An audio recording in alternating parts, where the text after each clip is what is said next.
Welcome to Vidya's Kitchen. Today I'm going to be sharing the recipe for Ven Pongal or Savory Pongal. So let's go see how to make this. Pongal is basically dal khichdi. So I'm going to be cooking rice and moong dal together to make the pongal. So I'm going to be taking 1 cup of rice and half a cup of moong dal, and I'm going to pressure cook the rice and the dal in both water and also milk. This is how the rice and the dal should look after they have been cooked together in the milk and water. So it's completely mashed up. You cannot see the rice and the dal separately. To achieve this consistency, you have to decide how much water and how much milk the rice and dal you're taking will be able to hold. For me, this is how I remember it. For every cup of rice, I take 3 cups of water, and for every cup of moong dal, I take 3 cups of milk. So I've got 3 cups of water and 1.5 cups of milk here. I'm going to be cooking outside today because where I live, it's such a beautiful day. The sun is out, the flowers have all blossomed, the birds are all chirping, so it's such a beautiful day. So it's time to cook outside. It's a little bit windy though, so I have to keep an eye on the flame. It's still on, so that's good. So the first thing I've done is I put a pressure pan on the flame on medium heat, and I'm going to dry roast moong dal in the pressure pan itself. So this will take about 3 to 4 minutes. There should be no change in color, just a lovely aroma should arise from the moong dal. Been dry roasting the moong dal for approximately 5 minutes now. There's absolutely no change in color, but there's a lovely nutty aroma that's arising from it. At this stage, I'm going to add the rice.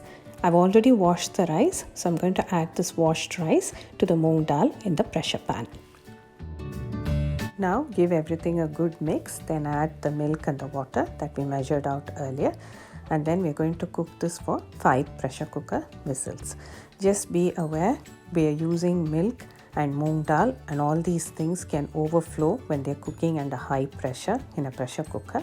So make sure that the vessel that you're using is only half filled, and it's a deep pan pressure cooker, and also cook on low or medium flame. Then you can avoid accidents. The other thing is, generally only for sweet pongal, the rice and the dal are cooked in both milk and water. But I find when the rice and the dal is cooked in milk and water, for savory pongal as well, the taste is brilliant. So that's what I do. So while the rice and the dal are cooking, let's get ready with the other ingredients for the pongal. First of all, I'm going to coarsely pound together 1 teaspoon of cumin seeds, 1 teaspoon of black pepper, 1 green chili, and some ginger. And I'm going to pound this in a mortar and pestle, and I find that when you hand pound it, the taste is exceptional compared to blitzing it in a mixie. But if you don't have a mortar and pestle, then no worries, you can also use a mixie. So that's the pounded mix. For the tadka, I'm taking cashew nuts, about 10, some curry leaves, 1 teaspoon of black peppercorns, and some hing. Next, I'm taking 3 tablespoons of ghee and 2 tablespoons of oil. Now I use both ghee and oil in making savory pongal because I feel the final texture of the pongal is better when I add a little bit of oil. Ghee is very important, it adds flavor and taste, but when I add a little bit of oil, it's slightly easier on the stomach, and also the final texture is better, but this is entirely a personal choice. And finally, some salt. Now place a heavy bottomed pan on medium flame and add 1 tablespoon of ghee and 2 tablespoons of oil. Once this ghee oil mixture is ready, is hot enough, then we'll add cashew nuts to this and roast them till they are golden brown. And then we'll set them aside to garnish them on top of the finished pongal.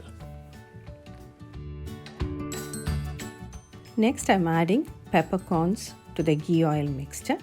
Once they start spluttering, I'll add some curry leaves in. Next, hing and finally the pounded ingredients that we prepared earlier.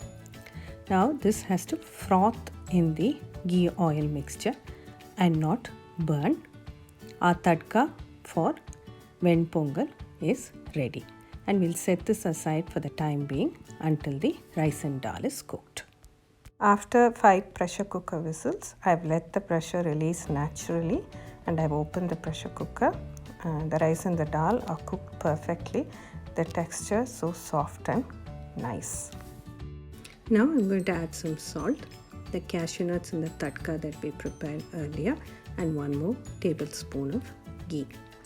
I'm going to mix everything well together and I'm going to let this simmer for another 5 minutes.